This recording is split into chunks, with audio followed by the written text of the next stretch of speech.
Morning friends, welcome to Study Globe. दोस्तों, स्वागत है आपका अपने चैनल स्टडी ग्लोब में। आपकी सफलता हमारा संकल्प। जैसे कि आप सभी जानते हैं दोस्तों, हम डेली बेसिस पर मंडे टू फ्राइडे, ठीक है, सुबह 10:30 बजे दोस्तों जनरल साइंस के इंपॉर्टेंट एमसीक्यूज कर रहे हैं, जो आपके आने वाले एग्जाम के लिए बहुत ही इंपॉर्टेंट होंगे दोस्तों। चाहे वो आपका एग्जाम एसएससी सीजीएल हो, सीएचएसएल हो दोस्तों, आपका सीपीयू एसआईयू या आपका एनटीपीसी ग्रुप डी दोस्तों, कोई भी एग्जाम हो, ठीक है, जनरल साइंस के लिए दोस्तों ये आपका सेशन सफिशियंट है। ठीक है दोस्तों, इसमें हम प्रीवियस ईयर क्वेश्चन कर रहे हैं, एक्सपेक्टेड क्वेश्चन कर रहे हैं दोस्तों, और साथ में क्वेश्चन के साथ थ्योरी भी करते चल रहे हैं। ठीक है, जिससे आपको अच्छी हेल्प मिलेगी दोस्तों। आज इस सेशन का है 28वां दिन। जिन्होंने भी पुराने वीडियोस ना देखे हों तो आप लोग चैनल की प्लेलिस्ट में जाकर ज़रूर देखें दोस्तों। और दोस्तों, सुबह 6:30 बजे आपकी रीजनिंग की क्लास होती है दोस्तों। ये आपके 7 से 8 मिनट की दोस्तों छोटी सी क्लास होती है, जो आपकी रीजनिंग में दोस्तों अच्छी इंप्रूवमेंट करेगी। तो इस सेशन को आप लोग जरूर अटेंड करें दोस्तों। 10:30 बजे, जैसा कि आपको पता है, जनरल साइंस के दोस्तों क्वेश्चन हम कर ही रहे हैं। और 9:30 बजे दोस्तों general knowledge, general science, current affair के दोस्तों मिक्स एमसीक्यूज करते हैं, जो ये सेशन भी आपके लिए दोस्तों बहुत हेल्पफुल होगा। ठीक है, तो दोस्तों इस सेशन को आप लोग जरूर अटेंड करें। चलिए बिना देरी करें दोस्तों, आज का हम सेशन शुरू करते हैं। क्वेश्चन नंबर दोस्तों आपके सामने ये रहा, चलिए आंसर कीजिए। और उससे पहले दोस्तों, जिन्होंने भी सेशन को लाइक नहीं किया तो सेशन को आप लोग ज़्यादा से ज़्यादा लाइक करें दोस्तों, ज़्यादा से ज़्यादा अपने फ्रेंडों में शेयर करें। और जो भी चैनल पर नया हुए हैं तो चैनल को सब्सक्राइब जरूर करें दोस्तों। चलिए क्वेश्चन नंबर 1 का आंसर करेंगे आप लोग। बाएं से दाएं की अवधि में इलेक्ट्रोनेगेटिविटी में वृद्धि का कारण क्या है? चलिए बताइए। What is the reason for increase in electronegativity in the period from left to right? बताइए दोस्तों, बताइए कि जब अपन आवर्त सारणी में बाएं से दाएं जाते हैं तो इलेक्ट्रोनेगेटिविटी में वृद्धि होती है, किस कारण से होती है दोस्तों? चलिए देखते हैं। जैसे कि आप सभी जानते होंगे दोस्तों, जब भी हम लेफ़्ट टू राइट जाते हैं दोस्तों, तो आपकी जो एटॉमिक रेडियस है दोस्तों, परमाणु त्रिज्या है दोस्तों, इसमें क्या होती है? कमी होती है। ठीक है, ध्यान रखिएगा, जो आपकी परमाणु त्रिज्या होती है, ठीक है, एटॉमिक रेडियस होती है दोस्तों, जब भी आप लेफ़्ट टू राइट जाएंगे तो उसमें क्या होगी दोस्तों? कमी होगी। जब परमाणु त्रिज्या में दोस्तों कमी होगी तो मान लीजिए आपका न्यूक्लियस है, ठीक है, ये इसमें दोस्तों आपके क्या इलेक्ट्रॉन आपके क्या लगा रहे हैं दोस्तों? चक्कर लगा रहे हैं। जब इनकी बीच की दोस्तों दूरी त्रिज्या कम होगी तो दोस्तों इनमें क्या बढ़ेगा? एक आकर्षण बल बढ़ेगा। जब आकर्षण बल बढ़ेगा तो दोस्तों आपकी क्या होगे? इलेक्ट्रॉन आपके ज़्यादा से ज़्यादा स्टेबल होंगे, जिससे आपकी क्या बढ़ेगी दोस्तों? इलेक्ट्रोनेगेटिविटी में दोस्तों क्या होगी? वृद्धि होगी। तो आपका आंसर दोस्तों क्या हो जाएगा? Option A. ठीक है, बैलेंस इलेक्ट्रॉन और नाभिक के बीच दोस्तों क्या बढ़ता है? आपका आकर्षण बल बढ़ता है। ठीक है दोस्तों, किसकी वजह से? एटॉमिक रेडियस में कमी की वजह से, परमाणु त्रिज्या में कमी की वजह से। इस वजह से आपका ऑप्शन ए हो जाएगा। ठीक है दोस्तों, चलिए नेक्स्ट क्वेश्चन पर चलते हैं। क्वेश्चन नंबर 2 पर चलिए आंसर करेंगे। परावर्तन कोण क्या होगा यदि प्रकाश की किरण समतल दर्पण पर लंबवत रूप से घटित होती है? चलिए बताइए। What will be the reflection angle if the ray of light occurs normally on a plane mirror? बताइए दोस्तों, क्या होगा इसका आंसर? चलिए देखते हैं दोस्तों। जैसे कि आप सभी जानते हैं, ये आपका क्या है दोस्तों? एक समतल दर्पण है। ठीक है दोस्तों, ये आपका क्या है दोस्तों? एक नॉर्मल है। ठीक है, जैसे दोस्तों हम क्या बोलते हैं? अभिलंब। ठीक है दोस्तों, उन्होंने क्या कहा है, कोई जो प्रकाश किरण है, आपकी जो इंसिडेंट रे है दोस्तों, वो समतल पर कैसी दोस्तों? लंबवत है। तो लंबवत दोस्तों इसी तरीके से आएगी ना। ये आ गई आपकी लंबवत किरण। तो आपका जो एंगल ऑफ इंसिडेंट है दोस्तों, प्रकाश किरण और उसके बीच एंगल दोस्तों कितना बन रहा है? जीरो। तो दोस्तों एंगल ऑफ रिफ्लेक्शन, परावर्तन कोण भी दोस्तों कितना बनेगा? आपका जीरो। ठीक है दोस्तों, तो आपका आंसर क्या हो जाएगा? ऑप्शन ए आपका बिल्कुल सही आंसर होगा। ठीक है, अगर समतल दर्पण पर लंबवत प्रकाश किरण गिरती है तो परावर्तन कोण भी दोस्तों कितना होगा? आपका 0 डिग्री होगा। ठीक है दोस्तों, चलिए नेक्स्ट क्वेश्चन पर चलते हैं। क्वेश्चन नंबर 3 पर चलिए आंसर करेंगे। What will be the number of neutrons in the atom with atomic number of 35 and mass number is 80? चलिए बताइए दोस्तों, सॉल्व करिए, इसका आंसर क्या होगा? जल्दी से बताइए। जैसे कि आप सभी जानते होंगे दोस्तों, number of protons plus number of neutron equals to दोस्तों क्या होता है? आपका एटॉमिक मास, परमाणु द्रव्यमान होता है। ठीक है दोस्तों, तो आपको जो परमाणु संख्या है दोस्तों, प्रोटॉन की संख्या दोस्तों कितनी दी गई है? 35 दी गई है। आपको न्यूट्रॉन की संख्या निकालना है दोस्तों, और परमाणु संख्या आपको कितनी दी गई है दोस्तों? द्रव्यमान संख्या 80। तो न्यूट्रॉनों की संख्या दोस्तों कितनी आ जाएगी? 45। ठीक है, तो आपका आंसर दोस्तों क्या हो जाएगा? ऑप्शन बी आपका बिल्कुल सही आंसर होगा। ठीक है दोस्तों, समझ में आ रहा है तो ज़्यादा से ज़्यादा लाइक करें दोस्तों, आप लोग ज़्यादा से ज़्यादा अपने फ्रेंडों में शेयर करें। और जो भी डाउट आता है तो कमेंट सेक्शन में दोस्तों ज़रूर बताएंगे आप लोग। चलिए आंसर कीजिए। Which of the following are also known as white gold?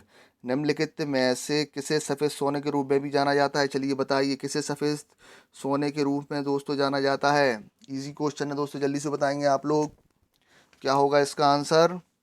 तो दोस्तों किसे जाना जाता है? प्लेटिनम को। ऑप्शन सी आपका बिल्कुल सही आंसर होगा। ठीक है दोस्तों, जो आपका प्लेटिनम होता है दोस्तों, इसका एटॉमिक नंबर, परमाणु क्रमांक दोस्तों बताइए कितना होता है? बहुत पूछा जाता है, जल्दी से बताएंगे दोस्तों, कितना होता है आपका? 78। ठीक है, ये याद रखना आप लोग। सिंगल क्वेश्चन ये भी बनता है कि आपका प्लेटिनम का दोस्तों क्या पूछ लेते हैं? परमाणु क्रमांक पूछ लेते हैं, एटॉमिक नंबर पूछ लेते हैं दोस्तों। और प्लेटिनम जो है सबसे कठोर धातु भी है। ठीक है, याद रखना दोस्तों, सबसे कठोर धातु भी प्लेटिनम ही है। ठीक है, चलिए नेक्स्ट क्वेश्चन पर चलते हैं, क्वेश्चन नंबर 5 पर। चलिए आंसर करेंगे आप लोग। Which of the following acid are abundant in grapes, banana and tamarind? बताइए, अंगूर, केले और इमली में निम्नलिखित में से किस अम्ल की प्रचुर मात्रा पाई जाती है? चलिए बताइए, पहले भी मैं आपको करा चुका हूँ ये क्वेश्चन दोस्तों, आंसर करिए जल्दी से, बताइए दोस्तों, अंगूर, केले, इमली में दोस्तों कौन सा एसिड पाया जाता है आपका? Tartaric acid. तो ऑप्शन डी आपका बिल्कुल सही आंसर होगा। ठीक है दोस्तों, ध्यान रखिए। और दोस्तों टार्ट्रिक एसिड का केमिकल फॉर्मूला कौन बताएगा? जल्दी से बताइए, टार्ट्रिक एसिड का केमिकल फॉर्मूला बताइए क्या होता है? दोस्तों टार्ट्रिक एसिड केमिकल फॉर्मूला होता है आपका C4H6O6। ठीक है दोस्तों, ये भी आप लोग याद रखेंगे दोस्तों। और लैक्टिक अम्ल दोस्तों किस में पाया जाता है आपका? दूध में। ठीक है, ये भी आप लोग याद रखेंगे दोस्तों। और एक्सोइलिक अम्ल आपको किस में पाया जाता है? ऑक्जेलिक अम्ल आपका पाया जाता है टमाटर में। ठीक है, ये दोनों भी पॉइंट आप लोग याद रखेंगे दोस्तों। ठीक है, चलिए नेक्स्ट क्वेश्चन पर चलते हैं, क्वेश्चन नंबर 6 पर। आंसर करेंगे आप लोग, कौन सा अम्ल ये के रूप में वर्णित होता है? बताइए, केमिकल फॉर्मूला दोस्तों दिया है आपका, ये कौन से अम्ल का होता है? आंसर करिए, क्या है? C2H2O4। बताइए दोस्तों, कौन से अम्ल का दोस्तों ये केमिकल फॉर्मूला है? कौन से एसिड का दोस्तों केमिकल फॉर्मूला है ये? जल्दी से बताएंगे आप लोग। तो दोस्तों C2H2O4 दोस्तों आपका होता है ऑक्जेलिक अम्ल का। तो ऑप्शन ए आपका बिल्कुल सही आंसर होगा। ठीक है दोस्तों, याद रखिएगा। और आप सभी जानते हैं दोस्तों, जो एसिटिक एसिड है दोस्तों किस में पाया जाता है? आपके सिरके में। ठीक है, ये भी आप लोग याद रखना, सिरके में एसिटिक एसिड पाया जाता है दोस्तों।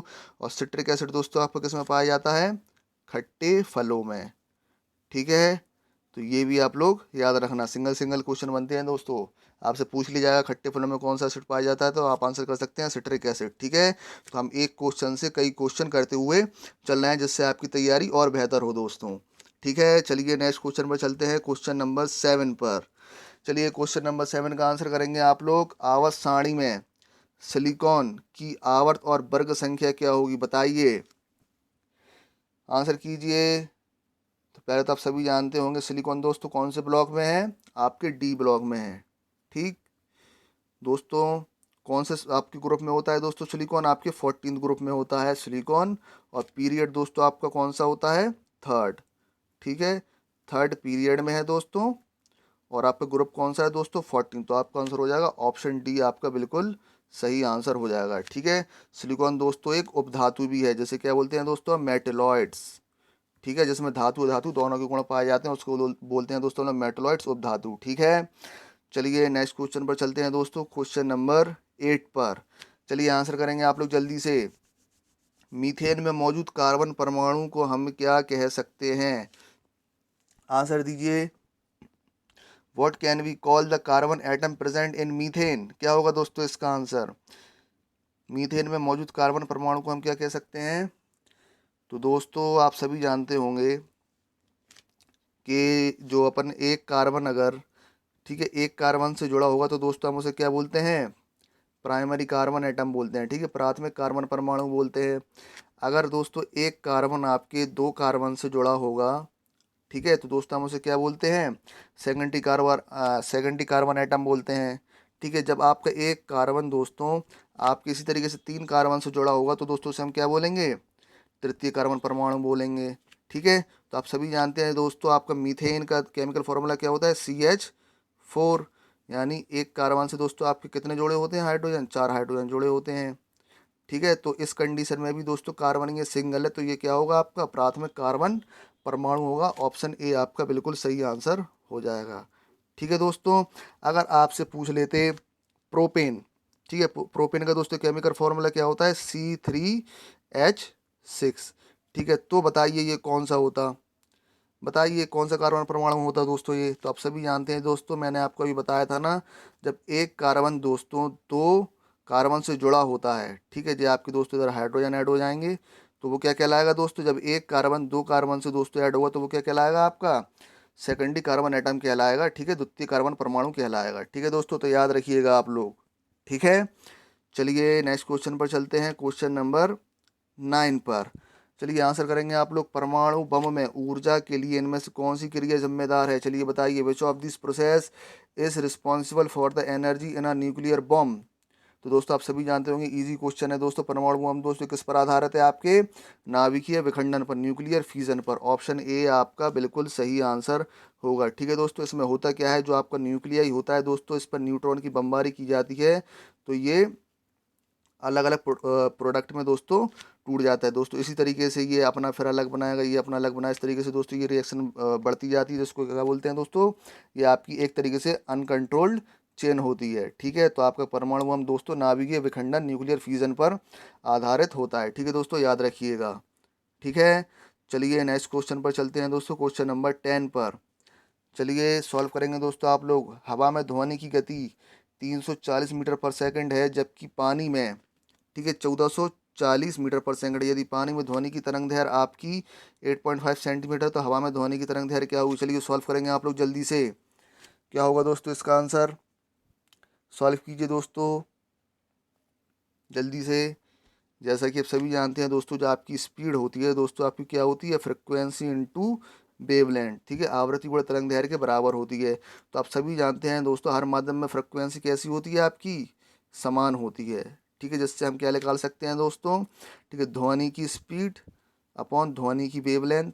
ठीक है, जो आपकी साउंड की स्पीड अपॉन साउंड की वेवलेंथ दोस्तों। इसी तरीके से आपकी पानी में स्पीड क्या होगी दोस्तों, पानी में जो आपकी स्पीड होगी वो दोस्तों क्या होगी, पानी की तरंग दैर्घ्य होगी। तो वैल्यू आप रख लेंगे, तो आपको क्या दिया गया दोस्तों, ध्वनि में गति आपकी कितनी दी गई है, इसमें वैल्यू पुट करेंगे 340। ठीक है, पानी में हमको तरंग दैर्घ्य निकालना है, लैम्डा वन की आपको वैल्यू निकालना है। ठीक है दोस्तों, पानी में आपकी गति कितनी दी गई है, 1445। ठीक है, और तरंग दैर्घ्य दोस्तों कितनी दी गई है पानी में, 8.5। ठीक है, तो लैम्डा वन इक्वल्स टू दोस्तों क्या हो जाएगा, 340 इंटू 8.5 क्रॉस मल्टीप्लाई कर देंगे दोस्तों 1145। जब इसको आप सोल्व करेंगे दोस्तों तो आपका आंसर आएगा 2 सेंटीमीटर। ठीक है, तो ऑप्शन ए आपका बिल्कुल सही आंसर होगा। ठीक है दोस्तों, इस रिलेशन को आप लोग अच्छी तरीके से याद कर लीजिए। चलिए नेक्स्ट क्वेश्चन पर चलते हैं दोस्तों, क्वेश्चन नंबर 11 पर। चलिए आंसर करेंगे आप लोग, निम्नलिखित में से कौन पटाखे फोड़ने पर चमकीले लाल रंग का कारण होता है। चलिए बताइए दोस्तों, आंसर करेंगे आप लोग। Which of the following will case a bright red colour when bursting crackers. क्या होगा दोस्तों इसका आंसर, जल्दी से बताइए। तो दोस्तों मैं आपको इसकी एक ट्रिक बता देता हूँ, जिससे आपको सारे जिन भी एलिमेंट से दोस्तों कलर रिलीज होते हैं आपको सारे याद हो जाएंगे। ठीक है, इसकी ट्रिक है दोस्तों, नीता के पास, ठीक है, लास्ट हरे बेर।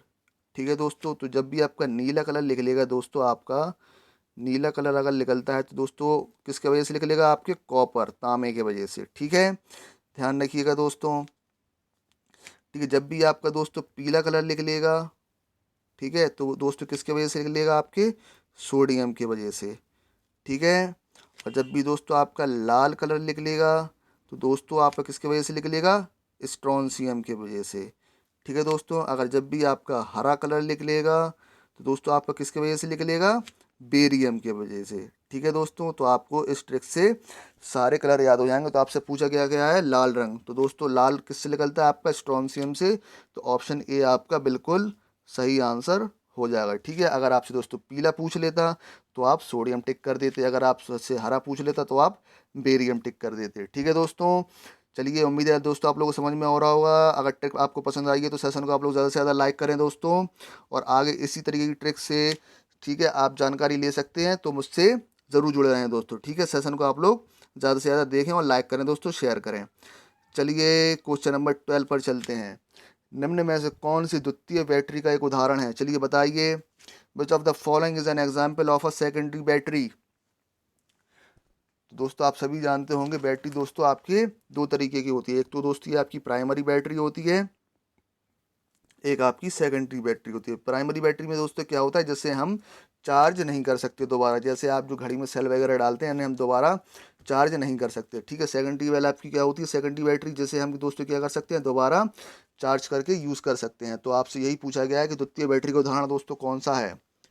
तो दोस्तों जो आपकी सेकेंडरी बैटरी है दोस्तों, वो आपकी क्या है, इनमें से निकल कैडमियम सेल, ठीक है। तो ऑप्शन बी आपका बिल्कुल सही आंसर हो जाएगा, ठीक है दोस्तों, याद रखिएगा। चलिए नेक्स्ट क्वेश्चन पर चलते हैं। क्वेश्चन नंबर 13 पर आंसर करेंगे आप लोग। 10 ओम का प्रतिरोध जब 140 वाट के विभवांतर अनुयुक्त होता है तो इससे होकर प्रवाहित होने वाली धारा की गणना कीजिए। चलिए बताइए दोस्तों, सिंपल क्वेश्चन है, जल्दी से आंसर करेंगे। क्या होगा, जैसे आप सभी जानते हैं, V इक्वल्स टू दोस्तों क्या होता है, आई आर, ठीक है। जहां आपका V वोल्ट होता है दोस्तों, आई आपकी धारा, आर प्रतिरोध। तो आपसे धारा पूछी गई है, आई इक्वल टू क्या हो जाएगा दोस्तों, V अपॉन आर। चलिए वैल्यू पुट कर दीजिए।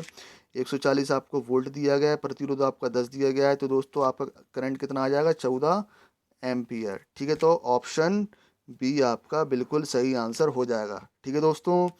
चलिए नेक्स्ट क्वेश्चन पर चलते हैं। क्वेश्चन नंबर 14 पर आंसर कीजिए। दोनों वस्तु के मध्य का बल हमेशा बराबर और विपरीत होता है, ये विचार न्यूटन के किस नियम के रूप में दिया गया है। चलिए बताइए दोस्तों, आपने सभी ने पढ़ा होगा दोस्तों न्यूटन का तीसरा नियम, जो क्या होता है दोस्तों, बराबर है बर, ठीक है, बराबर बल और विपरीत दिशा होती है। जैसे कि एग्जाम्पल, आप नाव में बैठते हैं तो नाव दोस्तों आपकी क्या हट जाती है, पीछे हट जाती है।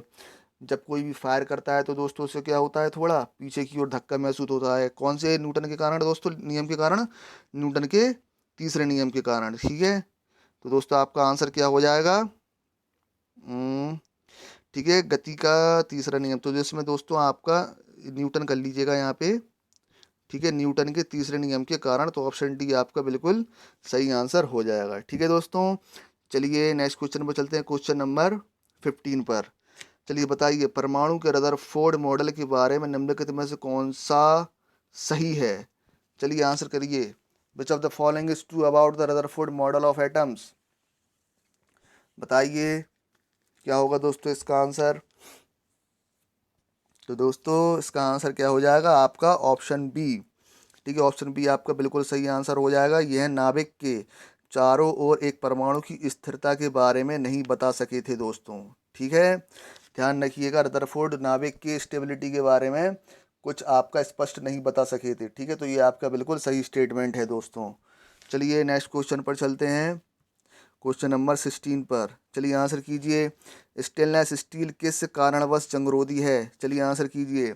Stainless steel resist corrosion due to. बताइए दोस्तों, स्टेनलेस स्टील में किस वजह से जंग नहीं लगती है। इसमें ऐसा क्या मिलाया जाता है जो आपका जंगरोधी होता है दोस्तों। तो दोस्तों आप सभी जानते हैं, जो स्टील आपका क्या है दोस्तों, एक अलॉय है, मिश्र धातु है दोस्तों, जो किसके निर्माण से बनता है आपका, आयरन, कार्बन और क्रोमियम, ठीक है। तो इसमें जो क्रोमियम होता है दोस्तों आपका क्या होता है, एक जंगरोधी होता है, ठीक है। तो अगर स्टेनलेस स्टील में क्रोमियम के कारण ही जंग नहीं लगती है, तो आंसर आपका क्या हो जाएगा दोस्तों, ऑप्शन डी आपका बिल्कुल सही आंसर हो जाएगा, ठीक है। चलिए नेक्स्ट क्वेश्चन पर चलते हैं। क्वेश्चन नंबर 17 पर चलिए आंसर करिए। निम्नलिखित में से कौन रासायनिक परिवर्तन का एक उदाहरण है। चलिए आंसर करेंगे। Which of the following is an example of chemical change. Answer कीजिए दोस्तों जल्दी से। कौन रासायनिक परिवर्तन का दोस्तों एक उदाहरण है। तो आप सभी जानते हैं दोस्तों, अपने तरीके कितने तरीके के चेंज होते हैं दोस्तों, दो तरीके के। एक तो होता है आपका केमिकल चेंज, एक होता है आपका फिजिकल चेंज, ठीक है दोस्तों। जो आपका केमिकल चेंज होता है दोस्तों, इसमें क्या होता है, आपका नया प्रोडक्ट बनता है, ठीक है, नया प्रोडक्ट बनता है आपका। और जो आपका फिजिकल चेंज होता है दोस्तों, इसमें आपका नया प्रोडक्ट नहीं बनता, ठीक है। तो आप सभी जानते हैं आपका ए क्या है दोस्तों, रासायनिक परिवर्तन है, क्योंकि लोहे पर जंग लगने इस पे इससे क्या बनना है दोस्तों, एक नया प्रोडक्ट बन रहा है, फेरिक ऑक्साइड, ठीक है। तो ऑप्शन ए आपका बिल्कुल सही आंसर हो जाएगा। चलिए नेक्स्ट क्वेश्चन पर चलते हैं। क्वेश्चन नंबर 18 पर चलिए आंसर कीजिए। निम्नलिखित में से कौन सा कथन गलत है। चलिए बताइए क्या होगा दोस्तों इसका आंसर। तो पहला स्टेटमेंट आपके सामने है, चंद्रमा पर जी का मान पृथ्वी पर जी के मान के बराबर होता है। तो दोस्तों मैंने आपको कई बार बताया है, जो कैपिटल जी की वैल्यू होती है कितनी, 6.67 इंटू 10 टू दी पावर -11, ठीक है, न्यूटन मीटर स्क्वायर पर किलोग्राम स्क्वायर। ये दोस्तों ऑल वर्ल्ड में, पूरी दुनिया ब्रह्मांड में, चाहे आप अर्थ पे चले जाएं, चाहे आप जुपिटर पे चले जाएं, चाहे आप चांद पे चले जाएं, सब पे इसकी वैल्यू दोस्तों सेम ही होती है। ठीक है, तो ये आपका बिल्कुल सही स्टेटमेंट है। ठीक है दोस्तों, फिर दूसरा स्टेटमेंट क्या कहा है, एक दूसरे से 1 मीटर की दूरी पर रखी हुई दो वस्तुएं जिनका द्रव्यमान 2 किलोग्राम और 2 किलोग्राम है, उनके बीच लागू होने वाला गुरुत्वाकर्षण बल ये होगा। तो चलिए देख सकते हैं आप लोग, जैसे कि आपको पता है दोस्तों, F इक्वल्स टू क्या होता है, G m1 m2 upon r square. ठीक है, चलिए वैल्यू पुट करिए। जी की वैल्यू दोस्तों कितनी होती है, 6.67 इंटू 10⁻⁻11। ठीक है, फिर m1 m2 आपका क्या हो जाएगा दोस्तों, मल्टीप्लाई में 4 हो जाएगा। डिस्टेंस आपको कितना दिया गया है, एक एक का स्क्वायर दोस्तों 1 हो जाएगा। तो आप देख सकते हैं 4 6 24 आ रहा है। ठीक है, तो लगभग पॉइंट में ज़्यादा है, तो थोड़ी 24 से वैल्यू दोस्तों आपकी ज़्यादा आएगी, तो ये बिल्कुल सही है। जब आप इसको सॉल्व करेंगे तो एक्यूरेट वैल्यू आपकी 26.68 ही आएगी। तो दोस्तों ये आपका क्या है, ये स्टेटमेंट भी पहला भी सही है, दूसरा भी सही है। तीसरा स्टेटमेंट दोस्तों क्या कहता है, न्यूटन के गुरुत्वाकर्षण नियम प्रयोगशाला में ही मान्य है। तो दोस्तों ये बात बिल्कुल गलत है। ठीक है, इसकी वैल्यू हर जगह सेम होती है। ठीक है, और हर जगह वैलिड है। ठीक है, बल दो वस्तुओं के बीच की दूरी के वर्ग के व्युत्क्रमानुपाती होता है। तो आप देख सकते हैं जो बल है दोनों के बीच की दूरी के दोस्तों क्या है, व्युत्क्रमानुपाती है। तो ये स्टेटमेंट भी सही है। तो आपका आंसर हो जाएगा केवल सी। ठीक है, सी ओनली। तो ऑप्शन सी आपका बिल्कुल सही आंसर है। ठीक है दोस्तों, चलिए नेक्स्ट क्वेश्चन पर चलते हैं, क्वेश्चन नंबर 19 पर। चलिए बताइए, पृथ्वी के वायुमंडल में ऑक्सीजन का प्रतिशत करीबन कितना है। चलिए बताइए दोस्तों, ये इजी क्वेश्चन है दोस्तों बहुत। आपका ऑक्सीजन का दोस्तों प्रतिशत कितना है, 21% है आपका। ठीक है, तो ऑप्शन ए आपका बिल्कुल सही आंसर हो जाएगा। ठीक है, अगर आपसे पूछ लिया है दोस्तों कि नाइट्रोजन का परसेंटेज कितना है दोस्तों, बताइए वायुमंडल में दोस्तों नाइट्रोजन का परसेंट कितना है दोस्तों, कितना है, 78%। ठीक है, सबसे ज़्यादा मात्रा में दोस्तों क्या है, नाइट्रोजन। अगर दोस्तों आपसे कार्बन डाइऑक्साइड का पूछ लिया जाए तो बताइए दोस्तों, पृथ्वी के वायुमंडल में कार्बन डाइऑक्साइड का कितना परसेंट है, जल्दी से आंसर करेंगे आप लोग। तो दोस्तों कार्बन डाइऑक्साइड है आपकी 0.038%। ठीक है, ये आपका सिंगल क्वेश्चन बनता है, इसलिए याद रखना। ठीक है दोस्तों, एक आपका एक इम्पोर्टेंट क्वेश्चन और बनता है जिसको आप लोग याद जरूर रखिए। अगर आपसे पूछ लिया कौन सी निष्क्रिय गैस पृथ्वी के वायुमंडल में सबसे ज़्यादा मिक्स है, जल्दी से बताइए कौन सी दोस्तों, आपकी आर्गन। ठीक है, कितने परसेंट, 0.93% आपकी दोस्तों पृथ्वी के वायुमंडल में आर्गन है। ठीक है, तो आप सब याद रखिएगा, ये आपका नाइट्रोजन 21%। ठीक है, सॉरी ऑक्सीजन 21%, नाइट्रोजन आपकी 78%, कार्बन डाइऑक्साइड आपकी 0.038% और आर्गन आपकी 0.93%। ठीक है, तो एक क्वेश्चन से हमने कई क्वेश्चन सीखे हैं। चलिए नेक्स्ट क्वेश्चन पर चलते हैं दोस्तों, क्वेश्चन नंबर 20 का आप लोग आंसर दीजिए। निम्नलिखित में से कौन सा किसी विलयन की सांद्रता को व्यक्त करके सही तरीका नहीं है। चलिए बताइए, जल्दी से आंसर करेंगे। Which of the following is not true correct way to express the concentration of a solution. बताइए क्या होगा दोस्तों इसका आंसर। जो आपकी दोस्तों सांद्रता है किसके द्वारा व्यक्त नहीं की जाती, तो आप सभी जानते हैं दोस्तों, जो आपकी सांद्रता है, सांद्रता दोस्तों कैसे व्यक्त की जाती है, आप सभी जानते हैं 3 तरीके के होते हैं। एक तो दोस्तों आपको होता है सॉल्यूट, जैसे दोस्तों हम क्या होते हैं, विलय, जिस चीज़ को हमें मिलाना हो। ठीक है, एक दोस्तों होता है आपका क्या, विलायक, सॉल्वेंट, जिस चीज़ में हमें सॉल्यूट मिलाना हो। ठीक है, और जिस चीज़ में जो मिल जाती है दोस्तों, तो उसको क्या बोलते हैं हम, सॉल्यूशन विलयन बोलते हैं। तो सांद्रता दोस्तों हम कैसे निकालते हैं, ठीक है, आपका जो आपका सॉल्यूट होता है, ठीक है, सॉल्यूट का द्रव्यमान यानी विलय का द्रव्यमान दोस्तों अपॉन क्या होता है आपका, विलयन अपॉन सॉल्यूशन। ठीक है, विलयन का द्रव्यमान इनटू 100। ठीक है दोस्तों, याद रखिएगा। तो आपको जो सॉल्यूट होता है, आपका मास ले सकते हैं या आप इसका वॉल्यूम ले सकते हैं। इसमें भी आप लोग मास ले सकते हैं या क्या ले सकते हैं, वॉल्यूम ले सकते हैं। तो ऑप्शन देखिए आप। ठीक है, विलय का द्रव्यमान और विलयन का द्रव्यमान गुणे 100। तो दोस्तों ये आपका बिल्कुल सही है। ठीक है, इससे आप कॉन्सेंट्रेशन निकाल सकते हैं। ठीक है, विलयन का आयतन और विलय का आयतन और विलयन का आयतन, ये भी आपका बिल्कुल सही है। ठीक है, विलय का द्रव्यमान और विलयन का आयतन, ये भी आपका बिल्कुल सही है दोस्तों। तो आपका बचा क्या, ऑप्शन डी। ठीक है, इसमें देखिए आप विलायक आ चुका है, विलायक की कोई बात ही नहीं होती है दोस्तों सांद्रता निकालने में। तो ऑप्शन डी आपका दोस्तों क्या हो जाएगा, आंसर हो जाएगा। ये सही तरीका इसका नहीं है। ठीक है दोस्तों, उम्मीद है आप लोगों को सेशन पसंद आया होगा। अगर आपको कोई भी डाउट आता है तो आप लोग क्वेश्चन नंबर लिख के कमेंट सेक्शन में ज़रूर सेंड करें, जिससे आपके सारे डाउट क्लियर किए जाएंगे दोस्तों। ठीक है, और दोस्तों जो भी चैनल पर नया हुए तो चैनल को दोस्तों आप लोग आज ही सब्सक्राइब करेंगे और बेल आइकन ज़रूर प्रेस करेंगे नोटिफिकेशन के लिए। ठीक है, और वीडियो को ज़्यादा से ज़्यादा लाइक करें दोस्तों, ज़्यादा से ज़्यादा शेयर करें। ठीक है, और दोस्तों इस वीडियो की पीडीएफ के लिए आप मेरा टेलीग्राम चैनल ज्वाइन करें, जिसका लिंक आपको नीचे डिस्क्रिप्शन बॉक्स में मिल जाएगा दोस्तों। टेलीग्राम चैनल का नाम है आपका स्टडी ग्लोब। ठीक है दोस्तों, चलिए कल मिलते हैं सेम टाइम सेम प्लेस पर। Thank you, bye bye.